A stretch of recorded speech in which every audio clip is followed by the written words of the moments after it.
2026లో భారతదేశపు సైబర్ మోసాల ఫిర్యాదుల్లో ఏ రాష్ట్రం అగ్రస్థానంలో నిలిచింది? ఉత్తరప్రదేశ్. 2026 మొదటి అర్ధభాగంలో భారతదేశంలో 12.7 లక్షలకు పైగా సైబర్ మోసాల ఫిర్యాదులు నమోదయ్యాయి. కేంద్ర హోంమంత్రిత్వ శాఖ ప్రకారం సైబర్ నేరాల వల్ల కలిగిన ఆర్థిక నష్టాలు 10,178 కోట్లను దాటాయి. అత్యధికంగా ఉత్తరప్రదేశ్లో 1.85 లక్షల కేసులు నమోదయ్యాయి. 1.58 లక్షల ఫిర్యాదులతో మహారాష్ట్ర రెండవ స్థానంలో ఉండగా 1.21 లక్షల ఫిర్యాదులతో కర్ణాటక మూడవ స్థానంలో ఉంది. ప్రధాన సైబర్ మోసాల్లో డిజిటల్ అరెస్ట్ స్కామ్లు, నకిలీ పెట్టుబడి పథకాలు, ఓటీపీ మోసాలు, బ్యాంకింగ్ మోసాలు, యూపీఐ స్కామ్లు ఉన్నాయి. The voice of justice, justice Gavai speaks అనే పుస్తకాన్ని ఎవరు సంపాదకత్వం వహించారు? Doctor S Sivakumar. ఉపరాష్ట్రపతి సిపి రాధాకృష్ణన్ ఉపరాష్ట్రపతి భవన్లో the voice of justice, justice Gavai speaks అనే పుస్తకాన్ని విడుదల చేశారు. ప్రొఫెసర్ డాక్టర్ ఎస్ శివకుమార్ సంపాదకత్వంలో కామన్వెల్త్ లీగల్ ఎడ్యుకేషన్ అసోసియేషన్ సహకారంతో థామ్సన్ రాయిటర్స్ ప్రచురించిన ఈ పుస్తకం సంకలనం చేయబడింది.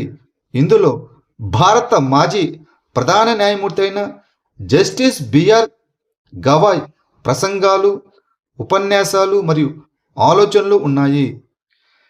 పశ్చిమ ఆసియాలోని సంఘర్షణ ప్రభావిత ప్రాంతాల్లో పనిచేస్తున్న భారతీయ నావికులను అనగా సీఫేరర్స్ ని కాపాడటానికి జూలై 2026లో భారత ప్రభుత్వం ప్రారంభించిన కార్యక్రమం ఏది?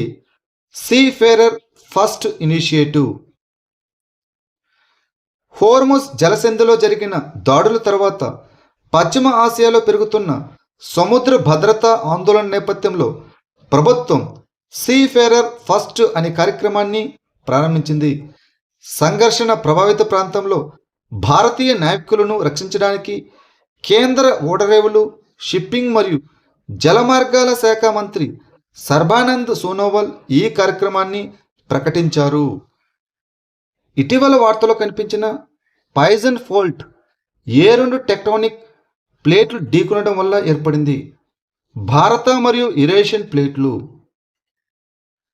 పాయిజన్ ఫాల్ట్ కారణంగా యార్లంగ్ సాంగ్పో అనగా భారతదేశంలోని బ్రహ్మపుత్ర నదిని, చైనాలోని టిబెట్ ప్రాంతంలో ఉన్న నదిని యార్లంగ్ సాంగ్పో అంటాము.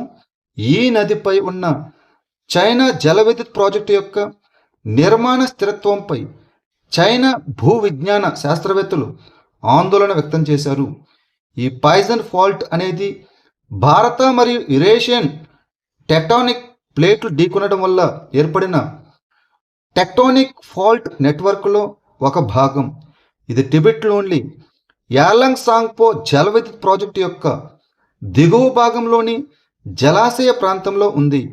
ఈ ఫాల్ట్ తొలి ప్లీస్టోసిన్ కాలం నుంచి చురుకుగా ఉంది మరియు హోలోసిన్ కాలంలో కూడా చురుకుగా కొనసాగుతోంది. 2026 కామన్వెల్త్ టేబుల్ టెన్నిస్ ఛాంపియన్షిప్ కోసం ఢిల్లీ ముఖ్యమంత్రి రేఖా గుప్తా ఆవిష్కరించిన మస్కట్ పేరు ఏమిటి? మయూర్. ఢిల్లీ ముఖ్యమంత్రి రేఖా గుప్తా 22వ కామన్వెల్త్ టేబుల్ టెన్నిస్ ఛాంపియన్షిప్ 2026కు మయూరును అధికారిక చిహ్నంగా ఆవిష్కరించారు. భారతదేశ జాతీయ పక్షి అయిన నెమలి స్ఫూర్తితో రూపొందించిన ఈ చిహ్నాన్ని జూలై 27 నుంచి ఆగస్టు 2 వరకు త్యాగరాజ్ స్టేడియంలో జరగనున్న ఈ ఈవెంట్కు ముందు రాజధానిలో జరిగిన ఒక కార్యక్రమంలో వెల్లడించారు. దేశీయ మొబైల్ ఫోన్ తయారీని ప్రోత్సహించడానికి 2026 జూలైలో కేంద్ర మంత్రివర్గం ఆమోదించిన పథకం పేరు ఏమిటి? మొబైల్ ఫోన్ తయారీ పథకం, ఎంపీఎంఎస్. దేశీయ మొబైల్ ఫోన్ తయారీని ప్రోత్సహించేందుకు కేంద్ర మంత్రివర్గం 62,500 కోట్ల కేటాయింపుతో మొబైల్ ఫోన్ తయారీ పథకానికి ఆమోదం తెలిపింది. ఈ పథకాన్ని 2026-27 ఆర్థిక సంవత్సరం నుంచి 2030-31 ఆర్థిక సంవత్సరం వరకు అమలు చేస్తారు. విలువ జోడింపు, స్థానికీకరణ, ఆవిష్కరణ, పరిశోధన మరియు అభివృద్ధి అనగా R&D రీసెర్చ్ అండ్ డెవలప్మెంట్ మరియు ప్రపంచ పోటీతత్వాన్ని పెంచడమే దీని యొక్క లక్ష్యం. ప్రస్తుతం 99.2% దేశీయ ఉత్పత్తితో పరిమాణం పరంగా భారతదేశం ప్రపంచంలోనే 2వ అతిపెద్ద మొబైల్ ఫోన్ తయారీదారుగా ఉంది. భారత్ టెక్స్ 2026లో ఇటీవల ప్రదర్శించిన జిఐ ట్యాగ్ గల చేనేత ఉత్పత్తులైన కుచాయ్ సిల్క్, బగయ చీర మరియు ఫ్యాబ్రిక్, అదేవిధంగా తుమ్కా చదర్ ఏ రాష్ట్రానికి చెందినవి? జార్ఖండ్. ఢిల్లీలోని భారత మండపంలో జరిగిన భారత్ టెక్స్ 2026లో జార్ఖండ్ 6 జిఐ ట్యాగ్ గల చేనేత ఉత్పత్తులను ప్రదర్శించిన ఉత్పత్తుల్లో టసర్ సిల్క్, కుచాయ్ సిల్క్, బగయ చీర అండ్ ఫ్యాబ్రిక్, తుమ్కా చాదర్, భోయా చీర అండ్ ఫ్యాబ్రిక్ మరియు పాంచో చీర అండ్ ఫ్యాబ్రిక్ ఉన్నాయి. జాతీయ మరియు అంతర్జాతీయ మార్కెట్లో జార్ఖండ్ వస్త్ర వారసత్వాన్ని ప్రోత్సహించడమే ఈ కార్యక్రమం యొక్క లక్ష్యం. ఇది కళాకారులకు ఉపాధి అవకాశాలను కల్పించడం మరియు వలసలను తగ్గించడం లక్ష్యంగా పెట్టుకుంది.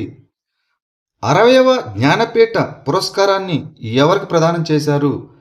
ఆర్ వైరాముత్తు. ప్రతిష్టాత్మకమైన 60వ జ్ఞానపీఠ పురస్కారాన్ని 2025 సంవత్సరానికి గాను ప్రఖ్యాత తమిళ కవి, గేయ రచయిత మరియు నవలా రచయిత అయిన ఆర్ వైరముత్తుకు ప్రదానం చేశారు. భారతదేశపు అత్యున్నత సాహిత్య పురస్కారాన్ని అందుకున్న 3వ తమిళ సాహితీవేత్త ఈయన. న్యూఢిల్లీలోని చిన్మయ మిషన్ ఆడిటోరియంలో జరిగిన ఈ పురస్కార ప్రదానోత్సవంలో ఆయనకు 11 లక్షల నగదు బహుమతి, ప్రశంసాపత్రం మరియు సరస్వతీదేవి కాంస్య విగ్రహాన్ని అందజేశారు. ఇటీవల వార్తల్లో కనిపించిన అబత్సహాయేశ్వర ఆలయం ఏ రాష్ట్రంలో ఉంది? తమిళనాడు. తమిళనాడులోని తంజావూరు జిల్లా తుక్కచిలో ఉన్న 12వ శతాబ్దపు అబత్సహాయేశ్వర ఆలయం అత్యుత్తమ వారసత్వ పరిరక్షణ గాను యునెస్కో ఆసియా పసిఫిక్ విశిష్టత పురస్కారాన్ని అందుకుంది. ఈ ఆలయం లేటర్ చోళాస్ కాలం నాటి హిందూ పుణ్యక్షేత్రం. ఇది చోళ రాజవంశం యొక్క వాస్తుశిల్ప వైభవాన్ని ప్రదర్శిస్తుంది. వారసత్వ స్మారక చిహ్నంగా పరిరక్షించబడుతూనే ఇది ఒక క్రియాశీల ప్రార్థనా స్థలంగా కొనసాగుతున్నందున దీనిని ఒక సజీవ చారిత్రాత్మక ఆలయంగా గుర్తించారు. భారతదేశ మొట్టమొదటి ప్రభుత్వ ఆధ్వర్యంలోని ఆర్టిఫిషియల్ ఇంటెలిజెన్స్ విశ్వవిద్యాలయాన్ని ఏ రాష్ట్రం ప్రకటించింది? కర్ణాటక. భారతదేశ మొట్టమొదటి ప్రభుత్వ ఆధ్వర్యంలోని ఆర్టిఫిషియల్ ఇంటెలిజెన్స్ విశ్వవిద్యాలయాన్ని కర్ణాటకలో ఏర్పాటు చేయనున్నట్లు ముఖ్యమంత్రి డికే శివకుమార్ ప్రకటించారు. బెంగళూరులో జరిగిన గూగుల్ కనెక్ట్ ఇండియా 2026 సందర్భంగా ఈ ప్రకటన చేశారు. ప్రతిపాదిత ఈ ఏఐ విశ్వవిద్యాలయం ప్రపంచ స్థాయి ఏఐ ప్రతిభను అభివృద్ధి చేయడం, పరిశోధనను ప్రోత్సహించడం, విద్యా సంస్థలు, పరిశ్రమలు మరియు ప్రభుత్వం మధ్య సహకారాన్ని బలోపేతం చేయడం లక్ష్యంగా పెట్టుకుంది. కోడెక్స్ అలిమెంటారియస్ కమిషన్ని ఏ 2 అంతర్జాతీయ సంస్థలు సంయుక్తంగా స్థాపించాయి? ఆహార మరియు వ్యవసాయ సంస్థ FAO, అదేవిధంగా ప్రపంచ ఆరోగ్య సంస్థ WHO. స్విట్జర్లాండ్లోని జెనీవాలో జరిగిన కోడెక్స్ అలిమెంటారియస్ కమిషన్ 49వ సమావేశంలో భారతదేశం ముఖ్యమైన మైలురాయిని సాధించింది. ఈ కోడెక్స్ అలిమెంటారియస్ కమిషన్ అనేది అంతర్జాతీయ ఆహార ప్రమాణాలను నిర్దేశించే సంస్థ. దీనిని ఆహార మరియు వ్యవసాయ సంస్థ FAO, అదేవిధంగా ప్రపంచ ఆరోగ్య సంస్థ WHO సంయుక్తంగా స్థాపించాయి. వినియోగదారుల ఆరోగ్యాన్ని పరిరక్షించడం మరియు అంతర్జాతీయ ఆహార వాణిజ్యంలో న్యాయమైన పద్ధతులను నిర్ధారించడం దీని యొక్క లక్ష్యం. ఈ కమిషన్ యొక్క ప్రధాన కార్యాలయం ఇటలీలోని రోములో ఉంది. PM E డ్రైవ్ పథకాన్ని ఏ మంత్రిత్వ శాఖ అమలు చేస్తుంది? భారీ పరిశ్రమల మంత్రిత్వ శాఖ, the ministry of heavy industries. PM ఈ డ్రైవ్ పథకాన్ని భారీ పరిశ్రమల మంత్రిత్వ శాఖ అమలు చేస్తుంది మరియు నిర్వహిస్తుంది. భారతదేశం అంతటా ఎలక్ట్రిక్ వాహనాల వినియోగాన్ని వేగవంతం చేయడానికి దీనిని ప్రారంభించారు. దేశీయవ్యాప్తంగా ఈవీ ఛార్జింగ్ మౌలిక సదుపాయాలను విస్తరించడం కూడా ఈ పథకం యొక్క లక్ష్యం. ఇది ఎలక్ట్రిక్ ద్విచక్ర వాహనాలు, ఎలక్ట్రిక్ త్రిచక్ర వాహనాలు, ఈ అంబులెన్సులు మరియు ఎలక్ట్రిక్ బస్సుల కొనుగోలుకు డిమాండు, ప్రోత్సాహకాలు లేదా సబ్సిడీలను అందిస్తుంది. కేంద్ర హోం వ్యవహారాల మంత్రిత్వ శాఖ రాజ్యాంగంలోని ఏ ఆర్టికల్ కింద లడఖ్ కేంద్రపాలిత ప్రాంతానికి ఒక ప్రత్యేకమైన అనుకూలీకరించిన స్వయం పరిపాలన నమూనాని ప్రతిపాదించింది? ఆర్టికల్ 371. భారత రాజ్యాంగంలోని ఆర్టికల్ 371 కింద లడఖ్ కేంద్రపాలిత ప్రాంతానికి కేంద్ర హోం వ్యవహారాల మంత్రిత్వ శాఖ ఒక ప్రత్యేకమైన అనుకూలీకరించిన స్వయం పరిపాలన నమూనాని ప్రతిపాదించింది. ఈ ప్రాంతం యొక్క గిరిజన గుర్తింపు, భూమి మరియు సంస్కృతిని పరిరక్షించడానికి రూపొందించబడిన ఈ నమూనా రాజ్యాంగపరమైన రక్షణతో కూడిన ఒక సమగ్ర కేంద్రపాలిత ప్రాంత స్థాయి ప్రతినిధి సంస్థతో పాటు 7 వ్యక్తిగత జిల్లా స్థాయి స్వయం ప్రతిపత్తి గల కొండ ప్రాంత అభివృద్ధి మండలాల్ని ప్రతిపాదించింది. వికసిత్ భారత్ యువ కనెక్ట్ ప్రోగ్రాం 2026 ఏ థీమ్ క్రింద నిర్వహించబడుతుంది? వికసిత్ భారత్ కోసం నషా ముక్త్ యువ.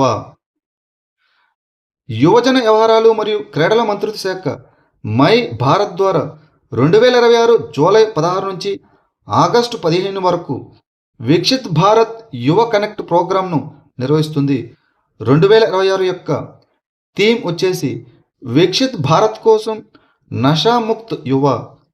ఈ కార్యక్రమం మాదక ద్రవ్యాల దుర్వినియోగానికి వ్యతిరేకంగా అవగాహన కల్పిస్తూ వికసిత్ భారత్ 2047ని ప్రోత్సహించడమే లక్ష్యంగా పెట్టుకుంది.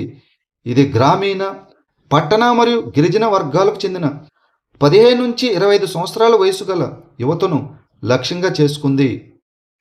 PM SVANidhi street food hub కోసం భారతదేశంలోని తొలి పట్టణాల్లో ఒకటిగా జమ్మూ అండ్ కాశ్మీర్లోని ఏ పట్టణం ఎంపిక చేయబడింది? లక్నపూర్. ప్రధానమంత్రి స్వానిధి ఇనిషియేటివ్ కింద స్ట్రీట్ ఫుడ్ హబ్ అభివృద్ధి కోసం భారతదేశంలోని తొలి పట్టణాల్లో ఒకటిగా జమ్మూ అండ్ కాశ్మీర్లోని కథువా జిల్లాలో ఉన్న లక్నపూర్ ఎంపికైంది.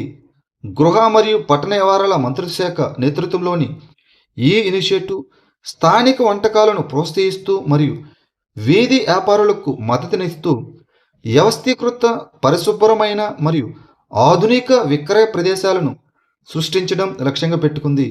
ఈ పథకం కింద దేశవ్యాప్తంగా 50 వరకు స్ట్రీట్ ఫుడ్ హబ్బులు అభివృద్ధి చేయబడతాయి.